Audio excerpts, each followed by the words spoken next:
நிக்கிறீங்க அப்படின்னா இதுக்கெல்லாம் யார் காரணம்? தந்தை பெரியார், பேரறிஞர் அண்ணா, முத்தமிழறிஞர் ஐயா கலைஞர் அவர் வழியிலே இன்றைக்கு திராவிட மாடல் ஆட்சி நடத்தி கொண்டிருக்கின்ற அண்ணன் தளபதி, நம்முடைய பேராசிரியர் ஐயா பொன்முடியார், அண்ணன் உதயநிதி, இவங்க தான் காரணம். அதுவும் எதெல்லாம் விட்டுட்டு வந்து நிக்கிறீங்க தெரியுமா? இப்ப கரெக்டா மணி 5:30 மணி ஆகுது. 5:30 மணி ஆகுது. 6 மணிக்கு சன் டிவியில செய்தி வரும். 6:30 மணிக்கு ராமாயணம் வரும். அதுக்கப்புறம் ராமாயணம் முடிஞ்சவன 7 மணிக்கு இப்ப சுந்தரி முடிஞ்சு அண்ணன் வந்துடுச்சு. சுந்தரி சீரியல் முடிஞ்சு போச்சு, அண்ணன் வந்துடுச்சு சன் டிவியில. கலைஞர் டிவியில 6:30 மணிக்கு அழகி, 7 மணிக்கு நாதஸ்வரம், 7:30 மணிக்கு கையில, 8 மணிக்கு மருமகள், 8:30 மணிக்கு 3 முடிச்சு, 9 மணிக்கு சிங்கப்பெண்ணு, 9:30 மணிக்கு ரஞ்சினி, 10 மணிக்கு மல்லி, 10:30 மணிக்கு மிஸ்டர் மனைவி. இதையெல்லாம் பார்க்கறத விட்டுப்பட்டு நீங்க ஒன்னும் கவலைப்படாதீங்க. மணி 5:30 ஆகுது.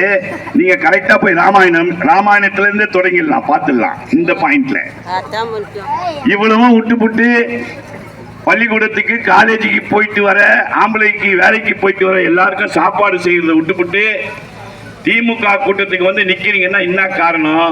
இது மகளிருக்கான ஆட்சி, மக்களுக்கான ஆட்சி. அதனாலதான் நீங்க எல்லாம் வந்து நிக்கிறீங்க. இப்ப நான் 2 வரியில கேட்கிறேன், அதிமுக ஆட்சியில பாதிக்கப்படாத யாராவது இருந்தாங்களா? எல்லா துறையும் பாதிக்கப்பட்டாங்க, எல்லா நபரும் பாதிக்கப்பட்டாங்க. விவசாயி பாதிச்சான், நெசவாளர் பாதிச்சான், தாய்மார்கள் பாதிச்சான், எல்லாம் பாதிச்சான். இப்ப திராவிட மாடலுடைய திமுக ஆட்சியில யாரெல்லாம் நல்லா இருக்கிறீங்கன்னா எல்லாரும் நல்லா இருக்கிறாங்க. ஒரே ஒருத்தரை தவிர மீதி எல்லாம் நல்லா இருக்கிறாங்க. அனைத்து தரப்பு மக்களும் நல்லா இருக்கிறாங்க. திமுக ஆட்சியில கஷ்டப்படுறான்னு சொன்னா திமுக காரன் தான் கஷ்டப்படுறோம். திமுக தொண்டனும் திமுக நிர்வாகிகள் தான் கஷ்டப்பட்டு இருக்கிறாங்க. அதை பத்தி நாங்க கவலைப்படுறது இல்லை. ஏன்னு கேட்டீங்கன்னா, நாடு என்ன செய்கிறதுன்னு நினைக்கிறத விட நாட்டுக்கு என்ன செய்ய போகிறோம் நினைக்கிறவன் தான் திமுக காரன். எங்கள் ஐயா கலைஞர் வழியிலே, அண்ணா வழியிலே, பெரியார் வழியிலே வந்தவர்கள், தளபதி வழியிலே வழி நடந்து கொண்டிருப்பவர்கள். அதனால எங்களை பத்தி நாங்க கவலைப்படுறது இல்லை, மக்களை பத்தி தான் கவலைப்படுறோம். அதுவும் திமுக ஆட்சிக்கு வந்துச்சுன்னா பெண்களுக்கான திட்டம் சொல்லவே தேவையில்லை.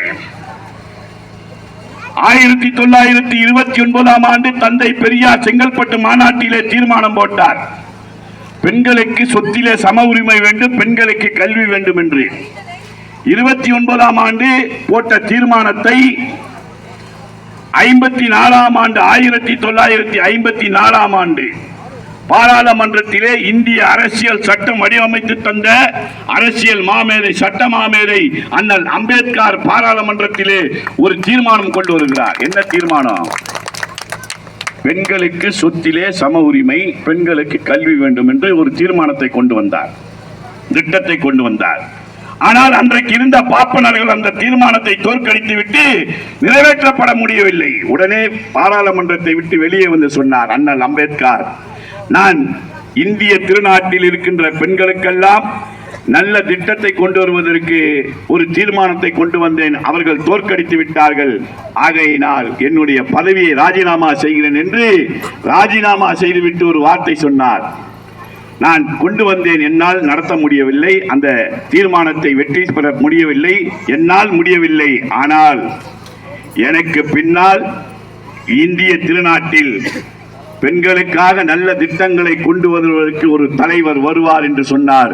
அந்த தலைவர் தான் எங்கள் ஐயா முத்தமிழறிஞர் கலைஞர்.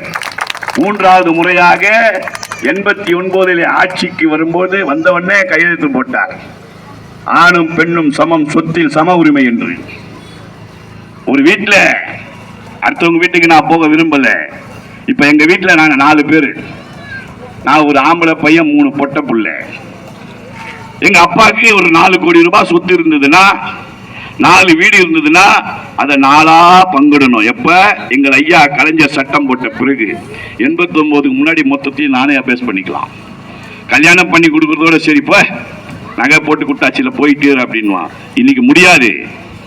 4 பேருக்கும் சரி சமமா பங்கிட்டு கொடுக்கணும். சம உரிமை, ஆணும் பெண்ணும் சமம். பார்த்தார், ரைட்டு. பெண்களை படிக்க வைக்க வேண்டும் என்று தொலைநோக்கு பார்வையோடு சிந்தித்தார்.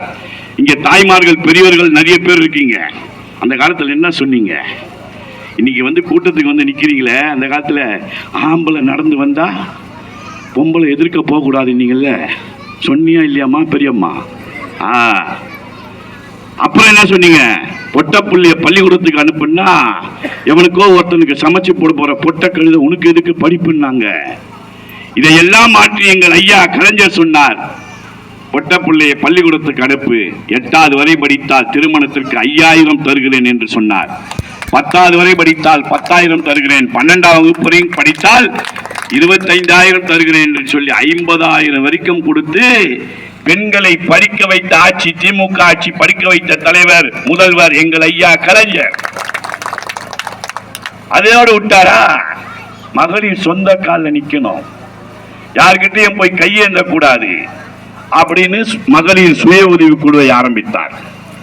மகளிர் சுய உதவி குழுவை ஆரம்பித்து அவர்களுக்கு கடனை கொடுத்தார். நிதி கொடுத்து அந்த கடனையும் கட்ட முடியலன்னா பரவாயில்ல நான் தள்ளுபடி செய்யறேன்னு அந்த கடனையும் தள்ளுபடி செய்த ஆட்சி. கடனையும் கொடுத்து தள்ளுபடி செய்த ஆட்சி திமுக ஆட்சி, ஐயா கலைஞர் ஆட்சி, அன்னோட தளபதி ஆட்சி.